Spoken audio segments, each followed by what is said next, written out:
Protests continue. You have still more and more protests.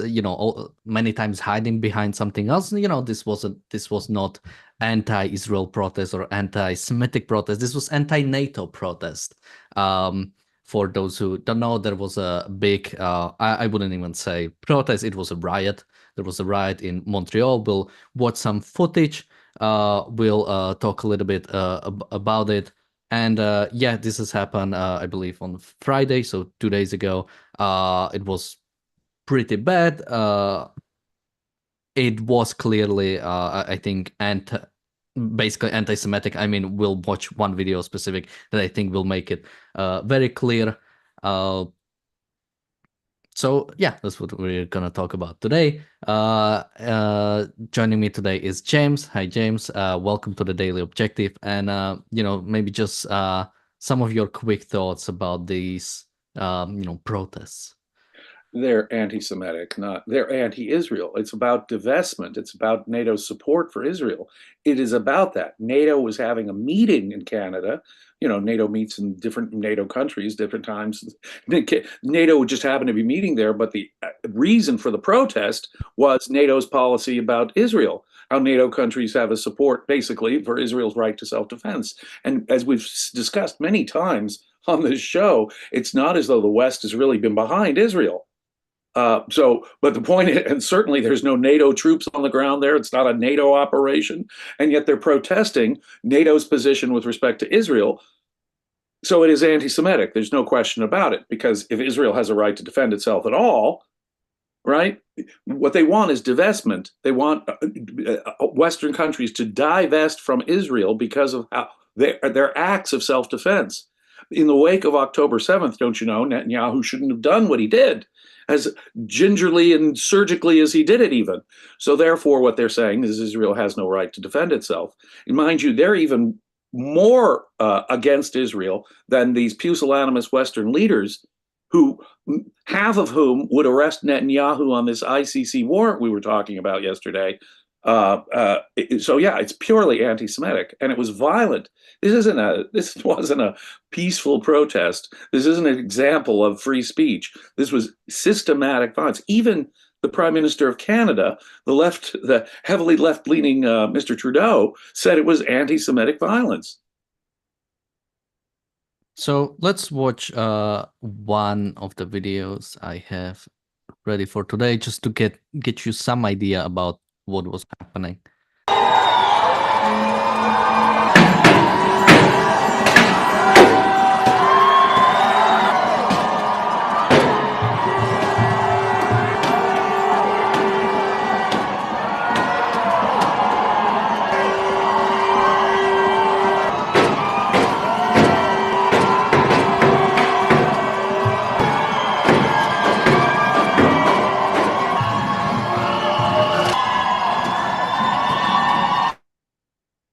So pretty much a typical example of riots, sort of. Someone says in the chat, mob rule. Yeah, you go onto the streets, you start destroying any cars. I know that cars were set on fire. As you've seen, the windows were broken of pretty much every of every building they came across.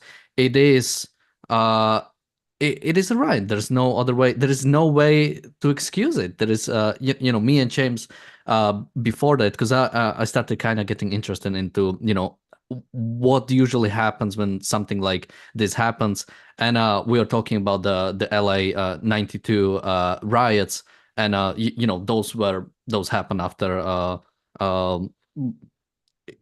we don't want to go too much into that, but basically there is no way to justify it.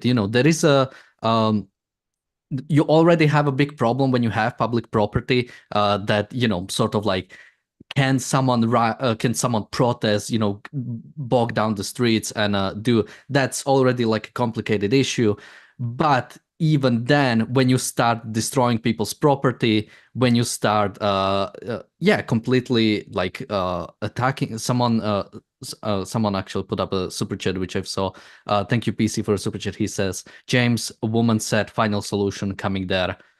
Is that not a threat? Yeah, I've heard few videos about that, someone calling for a final solution, which obviously is pointing towards or sort of the origin of that phrase are the Nazis who had the in their way the final solution. On the thumbnail there were also people like highlighting. I mean, yeah, it's anti-Semitic. I mean, there's no other way to say it, and it's rioting. It's destroying people's property for who don't even have anything to do with it. That's James? exactly it. I mean, people's rights are being violated. People who have nothing to do with it, their cars, their buildings are being smashed. Even with the public property issue that you raised, the roads are there to be used as roads for transit, for people to travel and transport themselves. If you interfere, block the road, you're violating everybody's right to peacefully cross that road or use that street. And so when they're throwing metal objects in the middle of the street, when they're breaking windows, when they're smashing cars, when they're setting off smoke bombs, when they're setting cars on fire, all that happened. All of that happened. That is a threat of violence against individuals who are around. When you see someone, setting fire to a car and smashing windows, I am reasonably under fear that I will be subject to the violence from these people if I should walk by. It is a threat of physical violence to engage in that kind of property damage and that kind of demonstration. And furthermore, it's the property that they're destroying, the roads they're blocking. These are innocent people who might agree with them even on the question of Israel. So they're just indiscriminately violating people's rights. No amount of freedom of speech gives you that kind of justification. Yes, Rodney King, back in LA in the early 1990s, there was a very controversial situation there. Let's assume the police were all wrong and the man was totally innocent. Does that justify violent riots, taking it out on innocent people in Los Angeles? No, any more than it would have justified, say, after a few years later, when O.J. Simpson was acquitted for murder, would that have justified a bunch of violence because he got away with murder? No. Even an injustice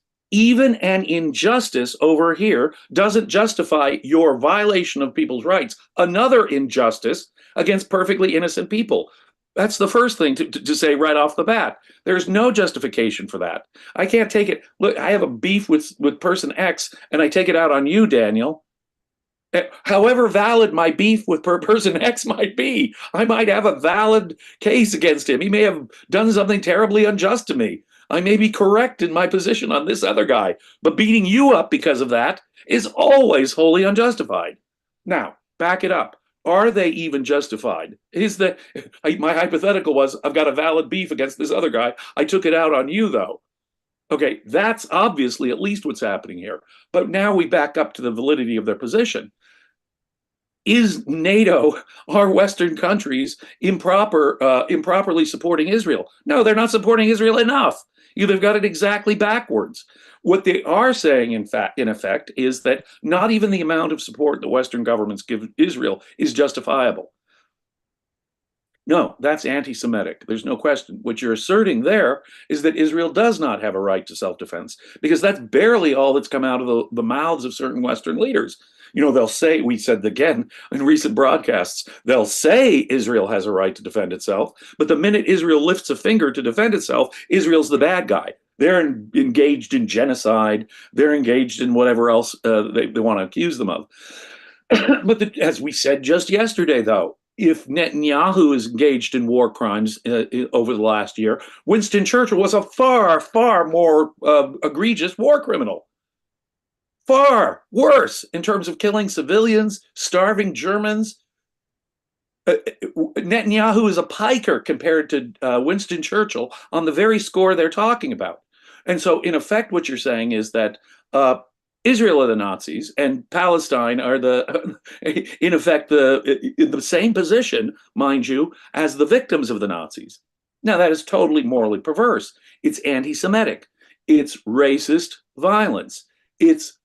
Now think about how utterly irrational and anti-rational this is. What an assault on reason it is. Taking it out on innocent people, being violent in this case. Now, wait, so what are they complaining about? Israeli violence against innocent Palestinians?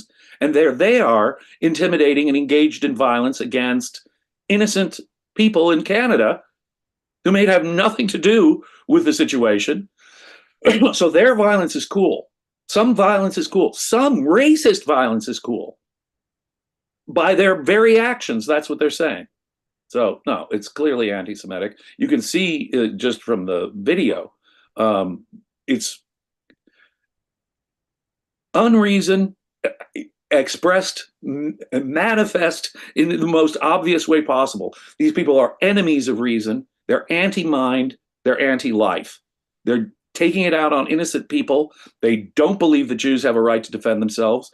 By implication, their violence is cool, but Israeli responsive, self-defensive violence is not cool.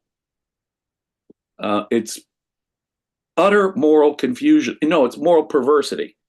It's anti-life, anti-mind. Everything that is evil, in effect. They are the perfect expression of evil. The initiation of physical force against innocent people. And in this case, their motivation is mysticism, collectivism, and being expressed in a violent way.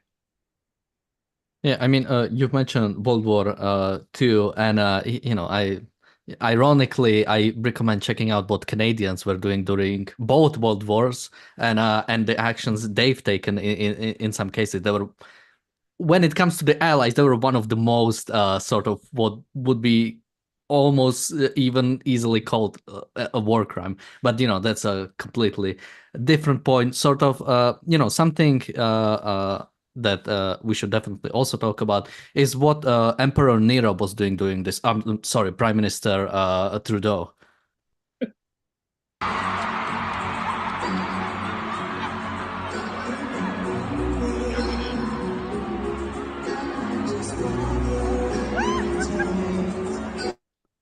So this was Prime Minister Trudeau at the same time these riots were happening, and you mentioned he put out the post right after that, and maybe just to give him some benefit of the doubt, it's possible that he didn't hear about this yet when it was happening. But it's definitely a bad image. I mean, if you are the prime minister of the country and something like that is happening, and you are, I think I've seen that it was a Taylor Swift conference. I don't know what specifically, but it was Taylor Swift, yeah. But there he is dancing at a Taylor Swift concert, having a good time with his friends while Montreal is burning. Now, yeah, I mean, maybe he wasn't. Let's assume, but you'd think that someone would get to the prime minister the information that Montreal is burning. People are smashing windows and setting cars on fire and throwing metal objects into the street. Maybe someone should have, tapped him on the shoulder. Hey, Mr. Prime Minister, excuse me, but Montreal has got something serious going on right here that requires your attention, and surely it required his attention.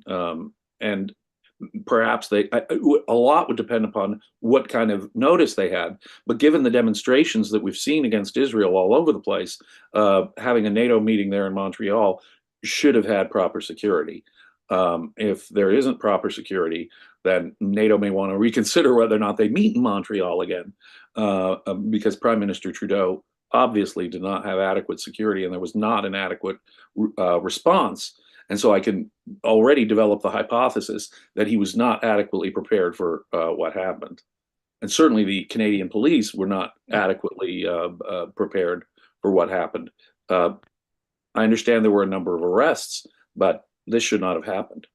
Yeah, some people are asking where was the police at this time, and something that is probably true is that once you have this riot, I imagine the police pretty much just lets it, it just lets it go away and hopes it will just not be a big deal. Because I mean, there is a question, and I'll ask you, James, what do you think? But once you get the police, let's say you have a riot, and once you want to get the police fully involved, meaning completely suppressing it, it will there will be violence. People will be resisting. It will be a harsh crackdown.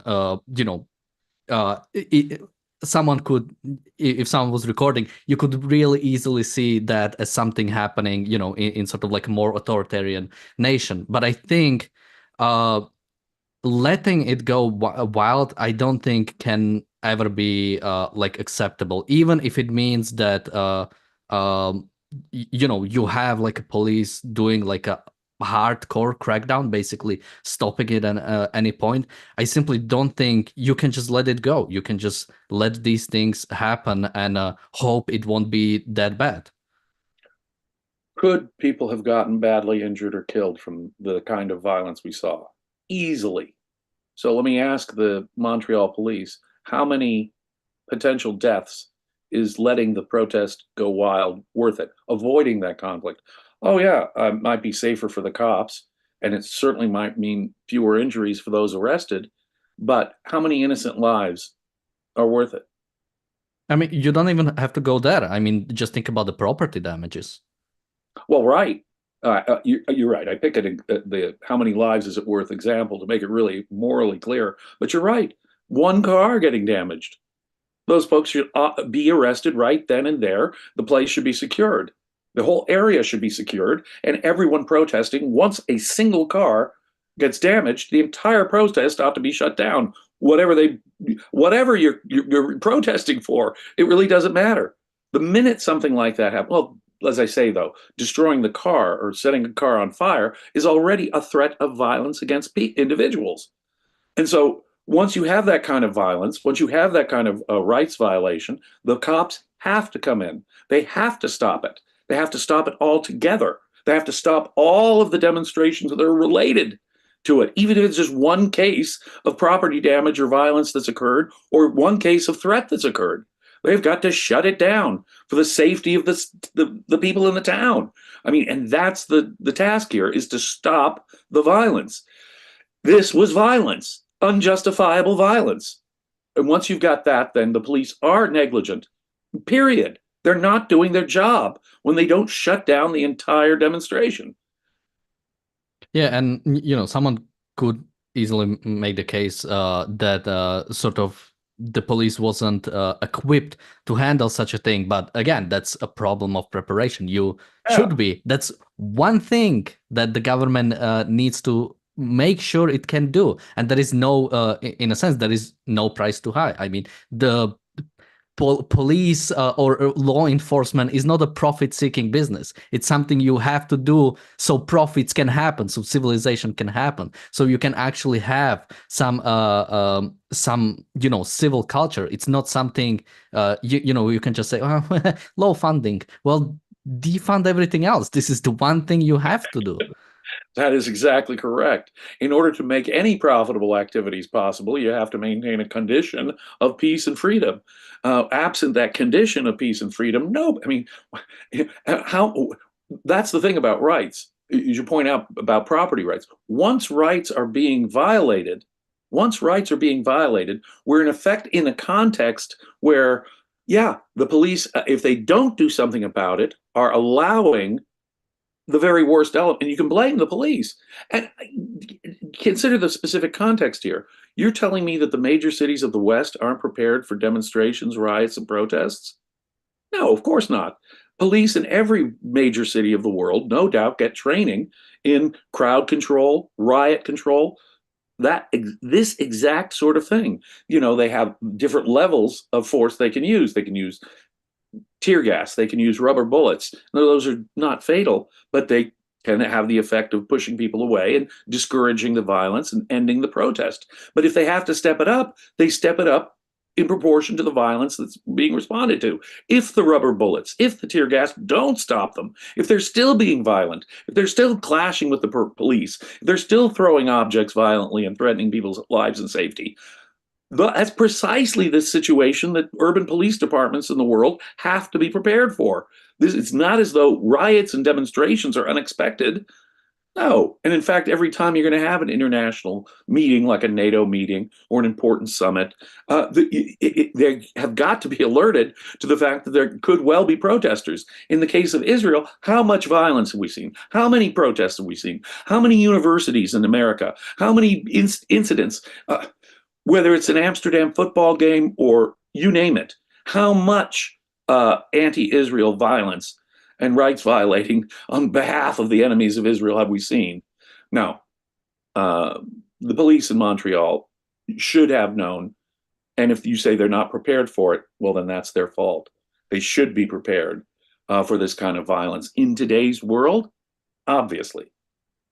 Yeah, and obviously from the I think the fact that these protests are not being, I mean, cracked down upon. I mean, there's no other way to say it.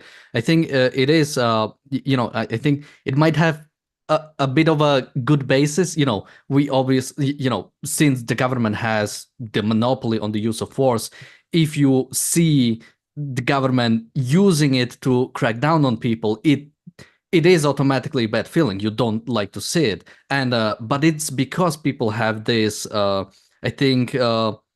So focusing on the specifics and not on the essentials. Sort of, you just see government is cracking down on protests, it's automatically bad. It doesn't matter if those are actually riots and not protests. It doesn't matter what's actually happening. It's just automatically. I mean, just look at when I think when you had the Columbia protest at university, when the students completely took it over, you had I think at some point you had a pretty good crackdown upon that when the whole police force came in and pretty much went in and said, this is ending now and we're just not going to let it. And you've seen what was the media reaction. It's like, oh, this is a harsh crackdown upon this. This is terrible. This is suppression of free speech. Well, no, it was like an actual enforcement of law and what it takes to have a proper functioning society. I mean, those people took over a building and had absolutely no right to be there. Have broken the law, have broken the university policy. And when the police came in, that was what was supposed to happen. It was not an issue of free speech. It was issue of like protecting property rights, like ensuring property rights. Yet, the sort of the the media coverage was the opposite. Right. There is a point at which violent overthrow of your government is morally permissible, but that's when your government is a rights violator. Let's take the Islamic Republic of Iran. Would it be perfectly valid for people to violently demonstrate and protest against their government in Iran? Yes. In fact, they could do far more. They could take out and kill the leaders. In my view, the Iranian people could kill their political leadership right now and be perfectly morally justified in doing so. There is a case in which, quote, political violence is moral. It's the correct thing to do. But until your country gets to the point where you're actually going to overthrow the government, I want Pierre Trudeau out. I want a whole new government in Canada.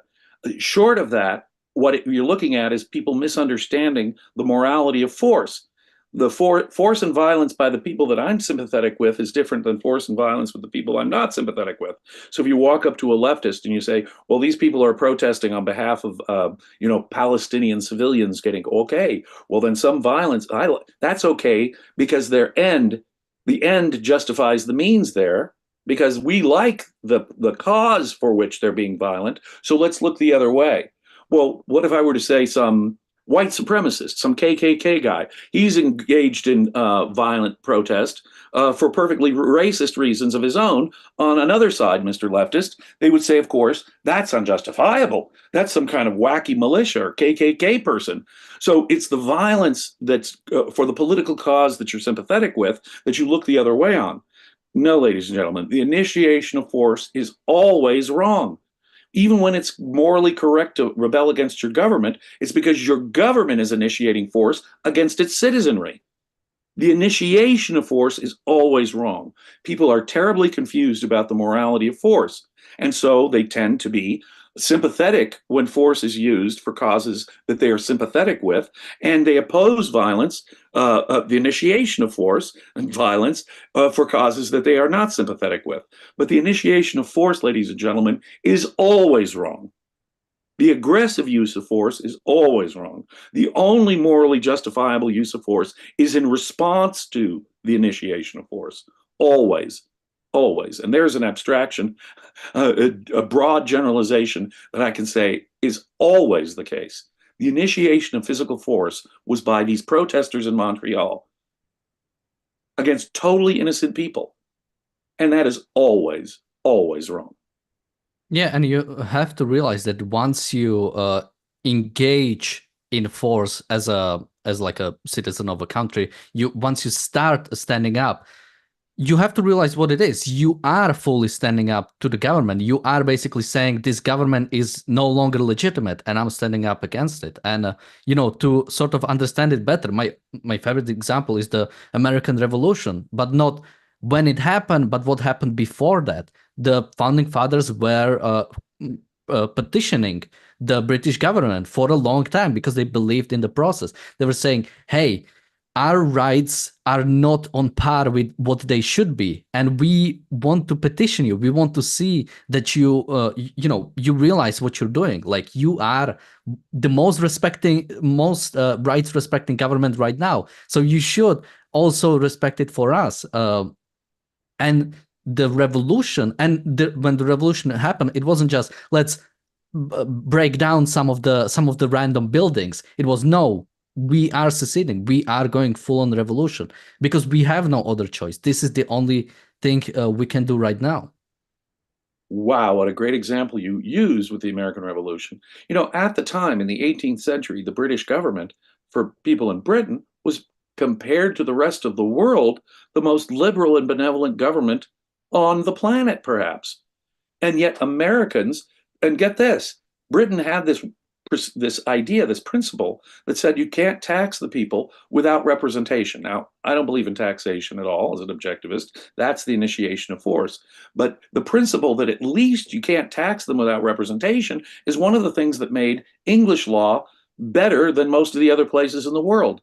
But using that very principle, the American revolutionaries said, hey, you're imposing taxes when we don't have any representation in your parliament in Westminster.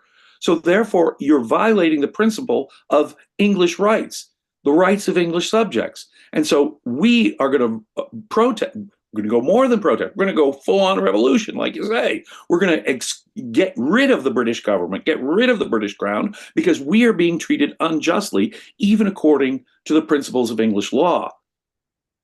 Taxation without representation. Our rights are being violated. And of course, they had a longer list of rights violations that were involved, that the British government was involved in America, which morally justified it. That's what the Declaration of Independence is. It's the statement of moral justification for the American Revolution, and therefore the Bill of Particulars for the rights violations that the British government was engaged in against the American colonists. Great example. But when you go full revolution, you go full revolution. You say this government is illegitimate. And if you're going to be violent on the streets, if you're going to be clashing with the police, breaking windows, setting cars on fire, throwing metal objects into the street, that is an act of violence, not free speech. You're not communicating. You're not trying to change things peacefully. You say, well, we're raising consciousness. Well, you can you make speeches and write editorials to raise consciousness. It does not raise anyone's consciousness to get smacked in the head or get their window broken. That's not connected to the improvement in people's cognitive state or their awareness of the situation. To raise consciousness, let me suggest concepts are what you need to create a consciousness, an awareness of the facts of a situation. Violence will shut that down. It's anti-thought. It's anti-mind. They don't want a rational, peaceful solution. See, that's what you're looking at when you're looking at violence, when you're looking at these demonstrations and these protests. It's not a communication. It's not free speech. It's just the opposite. It's intimidation. It's rights violation. It's the shutting down of thought. Yeah, and I think it really, when you see these rights, it really shows the fundamental principles they hold. Because I think you could have like problems with, let's say in America with the let's say police brutality or police violence. I don't know enough to say either way, but maybe there is like an actual case of basically, let's say the African Americans are disproportionately acted against. You could have like a reasonable case against it. But what are you saying when you just start rioting, when you just start destroying random buildings, destroying random businesses, destroying Black-owned businesses in many cases? You are completely defaulting on whatever your problems is. You should, if you have the proper principles, which is, law enforcement should be equal. It shouldn't be you shouldn't be more likely to have violence acted against you just because of the color of your skin. If it happens, if that is your issue, then you should make that your issue. You cannot. I mean, as I've said, imagine if the founding fathers just started like destroying random plantations or started like destroying random harbors or burn down random buildings. I mean, what would that accomplish? I mean, that would only show, these these people here, these you don't even call them Americans, these colonists, they don't even care about rights. They are just like lashing out for some reason, but they do not have any actual, they do not want anything better from it, seems. They just want to lash out. Well, exactly. There are many cases of police, the use of excessive force by the police. It's inherent in giving the government the monopoly on the use of force. That's why we need rules that govern how police use force. What is excessive force in effecting an arrest or engaged in an investigation of a crime? They need to be regulated.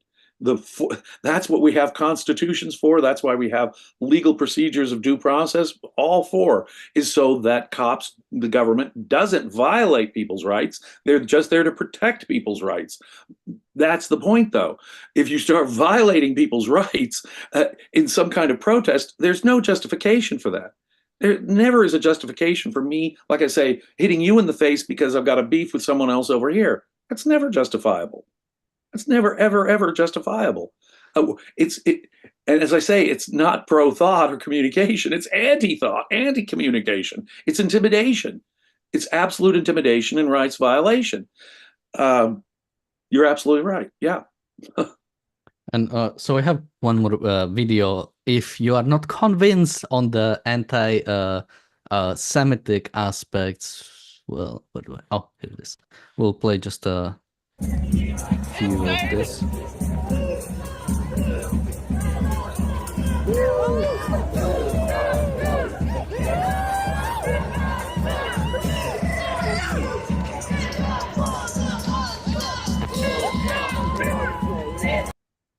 So this goes on for a bit longer. They also make the fire bigger. They light cigarettes on it and everything. And you might be asking, well, why is that anti-Semitic? Well, that was, from my understanding, that was supposed to represent Netanyahu.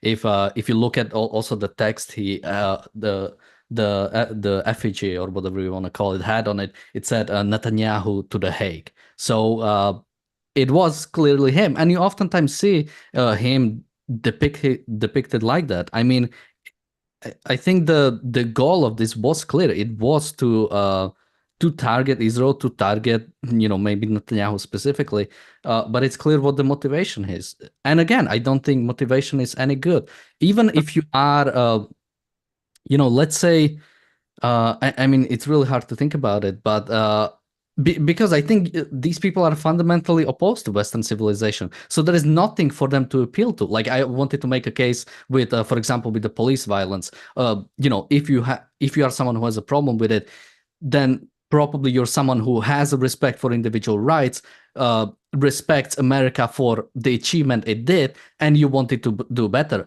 But there's nothing like that with these people. They hate civilization. They hate Israel because it is civilized. And that's why they're rioting, because that's the only way they can speak. They don't have any need to do like an actual appeal to reason or appeal to some Western values, because there are no Western values you can find by supporting Palestinians. That's true. They're defending the worst kind of anti-civilization savages in the world. Not saying anything about the ethnicity or the race of these people. It's their culture. It's a chosen thing, volitionally chosen thing. Their ideology, their culture. It is a savage, primitive one, and that's precisely what they're supporting. And they can deny all they like that it's anti-Semitic. They can deny all they like that they even are saying that Israel doesn't have a right to defend itself. But that's what they're in effect acting on. That is to say, they're supporting October 7th. They're supporting the atrocities. They're sanctioning the atrocities of October 7th, whatever noise comes out of their mouth, whatever sounds they make. They are violently opposed to Israel defending itself, even in the half-baked, half-assed way Netanyahu has defended Israel. Any kind of defense of Israel would be wrong in their position. Israel's just got to suck up October 7th. And we will violently protest against innocent people in a country thousands of miles away against Netanyahu. Burning Netanyahu in effigy is symbolic of exactly that, for what's happening way over there, because our government says Israel, to the extent Canada and Trudeau have said that Israel has a right to defend itself. We've seen the pathetic contradictory means by which Western leaders are, quote, supporting Israel. No, that's too much for these protesters. They don't even want that. They don't even want some verbal sanction for Israel. They're supporting October 7th. They want Jews and Israelis dead. That's in effect what they're saying, whatever comes out of their mouth. Yeah, and it's very I think fitting that these are connected with the anti-NATO protests, because again, what is NATO? It's a Western alliance against dictatorship. That was well, I think it could do better, especially by kicking out Turkey for one. But the general idea is basically an alliance of Western nations, alignment based on some potential values. There are, if you want to join NATO, there are certain requirements, even when it comes to sort of like democracy aspects and the way your military conducts. It's not United Nations. There are some like value aspects, and they are rejecting them. That's it. NATO is based upon the only proper kind of alliance, even theoretically. One can talk about the proprieties and the conditions of NATO and its pluses and minuses, but the only kind of valid alliance there ever could be is one based on shared interests and values. That is to say, shared moral principles. If you don't share a moral principle with someone, there can be no compromise, there can be no negotiation. And alliance depends upon shared values and interests. Great Britain and the United States have many of the same shared values and interests in the world. They are natural allies. This is true for, you're right to accept Turkey. This is true for most of the NATO nations in the alliance. They share a basic set of principles and values. The alliance would make no sense but for those shared values. That's what they're protecting. That's what they're defending. And it's against totalitarian communism that NATO was first created, in the wake of the same basic allies, a fight against totalitarian Nazism. So what NATO represents is liberal democracies trying to fight off totalitarianism. If you don't buy into those values, don't belong to NATO. If you do buy into those values, you will see that Israel is the victim here. We have a few more super chats, so thank you, Bull Moose, for super chat. He says, "Why are Nazi salutes and cheering a new final solution not being treated as a hate speech? Surprised YouTube allows those words in a super chat. I'm surprised it allows Nazi. I don't know what's the current state of the Canadian sort of like hate speech laws, but something I was talking about, James, when it comes to these protests, and we haven't discussed it, is the sort of few people in the chat have been saying only 3 people got arrested. I'm not sure how much that is true. I think that could be sort of like a practical problem. When you have such a riot that goes completely out of control, it's practically, it might just not be possible to get everyone arrested. But still, if those numbers are true, 3 people, that's it. I mean, we've talked about Amsterdam. Similarly, no one got arrested there. We've talked about the LA riots and the BLM riots. During both of those, about 14,000 people got arrested, which... Yeah. Yeah, well, thank gosh. I mean, you want the police to do their job. And when I hear thousands of people are arrested, when many thousands are engaged in violent protests or property damage, that makes perfect sense. That's justice. That's what should be happening. It is a misunderstanding of the very concept of rights. It is a misunderstanding of what freedom of speech is when you say that this is valid communication. It is not valid communication. It is simply rights violation. Now, hate speech. Their anti-Semitic comments will tell us what their motives are, but the speech itself must be legal. Speech is different than violence.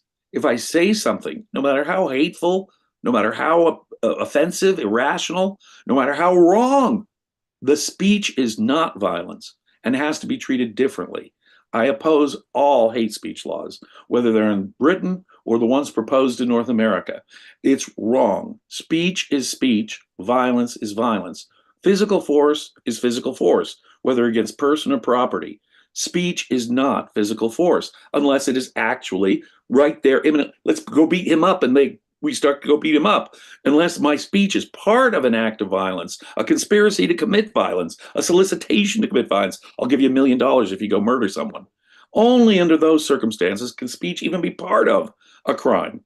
Speech should be free. Speech as such is not violent, and in any all other things being equal, speech cannot be a violation of rights unless it is connected to an initiation of force. Yeah, I mean, I think what Bull Moose, the point has been making, I think Canada has some sort of a hate speech law, so he might be asking why is something like a Nazi salute or say calling for a final solution or a new final solution, and you'd have to ask the Canadian legal lawyers.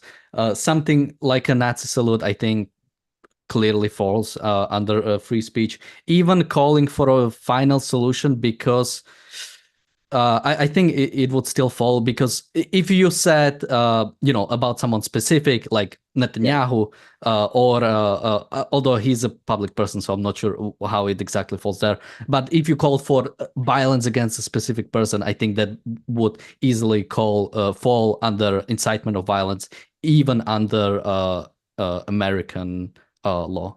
American law requires that it be immediate, imminent violence. That is to say, let's go beat him up, and the guy's standing right there. In other words, if I theoretically say, well, America should have a revolution at some point, that's not inciting violence.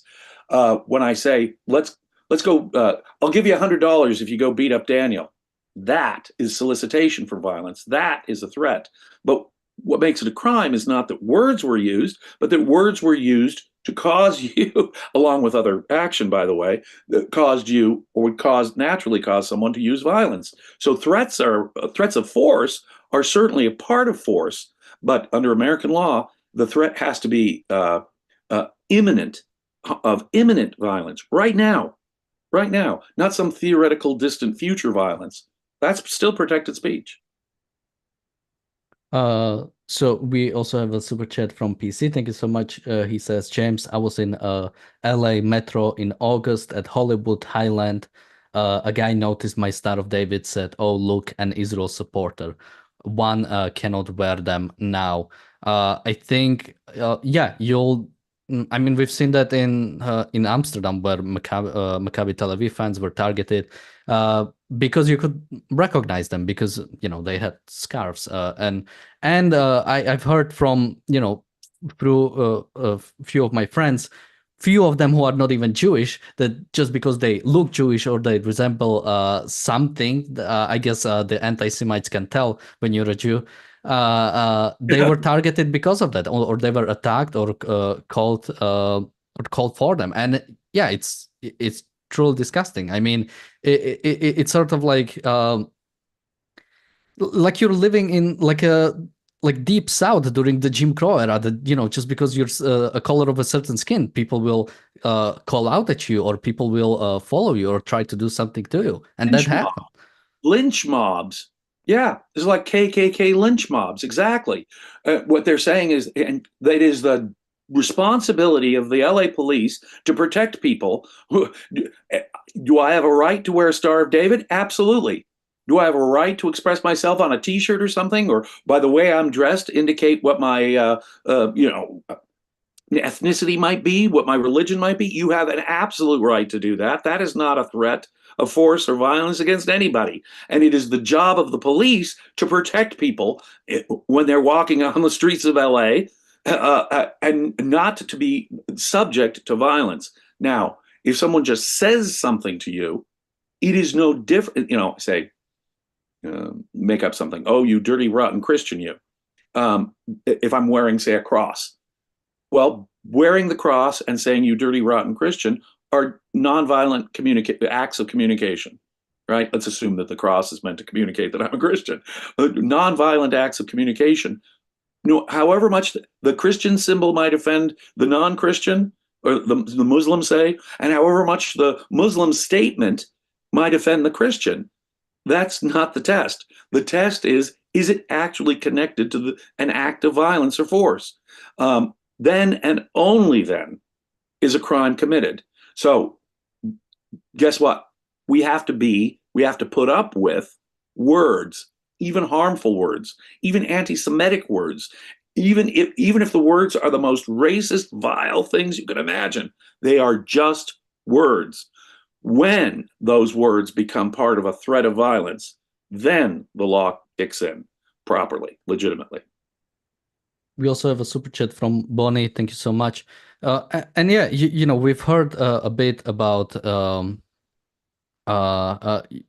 during some of the protests in London, where the one of the people from I think what was it? Now I'm not sure which United Against Anti-Semitism, maybe, or Stop Anti-Semitism. I'm not sure which organization it was. But basically, they had the director of that group came into a protest, and he was basically not allowed to go in because he was quite openly Jewish, or basically he looked Jewish, so he could. The policeman was worried about his safety, and to some extent this is possible because something like looking Jewish, in a sense, you could remove it from yourself. You could take down the Star of David, you could take down your kippah, or you could remove that. But imagine saying that to like a black person in South, like, hey, can you paint yourself white just so you're not attacked or something like that?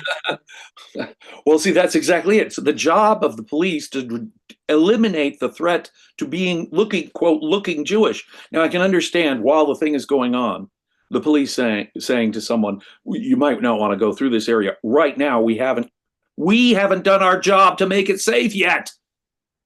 We haven't done our job to make it safe yet. So you might not want to crop, but we are busy trying to make it safe for you. That's the only correct position here. If in fact there's a demonstration going on where it's dangerous because you look Jewish, then the police have failed in allowing that situation to occur. And until that situation is contained, the police have not done their job. If what they're saying is we're going to let this demonstration, this protest, go on, but because you look Jewish, you shouldn't walk. Well, that is absolutely racism. That is absolutely unequal protection of the law. That is absolutely a derogation of duty by the police. They are now agents of the same racism as the demonstrators. I will repeat, the police, whatever their own explicit attitudes or philosophy happen to be, they are in effect defending racism. It's their job to shut down the demonstration that makes it dangerous to look Jewish, whatever that is. To look Jewish, poor Matthew Humphreys, for example. I mean, what is it to look Jewish? To have a beard? To wear black clothes? You look like a rabbi or something? But a hook nose and the stereotype? Okay, that really makes it obvious that it's racism, right? But the point is that if the demonstration in some way at all makes it such that the police are saying you shouldn't cross through this because you look Jewish, then the police have failed in doing their job, protecting everyone equally. Yeah, and to some extent, I don't want to blame the police men too much because they are in an impossible position currently. They basically cannot even enforce law. In sometimes they either have. Yeah, I don't mean the individual cops. I mean the police policy.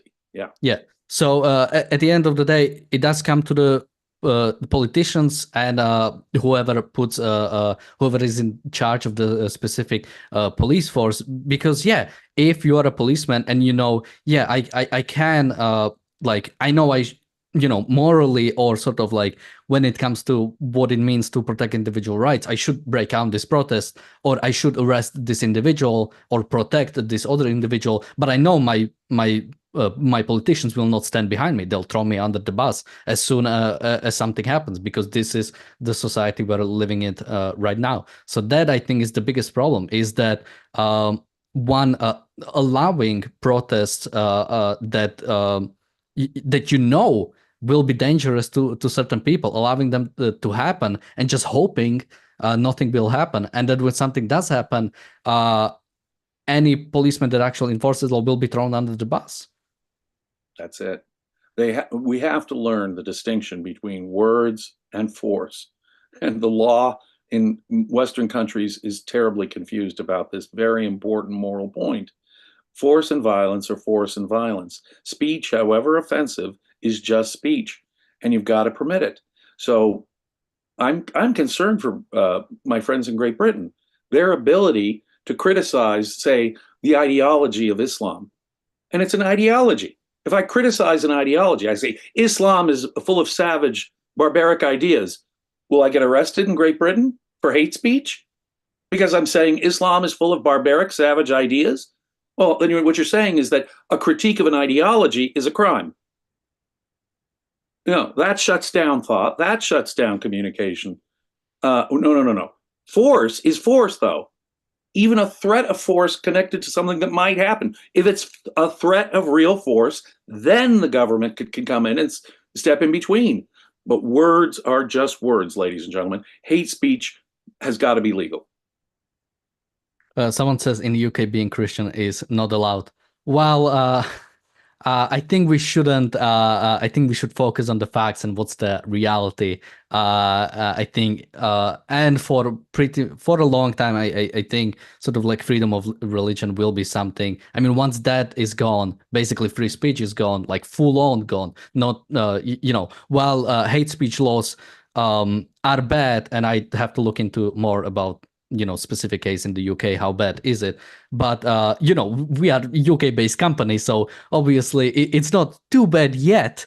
But yeah, definitely once it starts getting real bad, then you have to speak out. But it's also don't cry wolf too much, because once it actually happens, people won't care. Christianity is, Great Britain is one of the most secular places in the world, and that's a good thing. But last I checked, His Majesty King Charles III is technically a Christian. Oh yeah, and a head of the church also. So exactly. So it's not quite a crime to be a Christian in Great Britain. The head of state is officially a Christian and the head of a Christian church. Yeah, not quite that bad. All right. Thank you, James, for joining me today. Any last words? No, but please be safe out there, ladies and gentlemen. Consider Amsterdam, consider Montreal, consider American universities, consider what happens in London on Saturdays sometimes. I mean, it's dangerous out there. It's dangerous because there are violent people who are committed to irrationality. Violence and see, there's a connection here between the use of force and mysticism.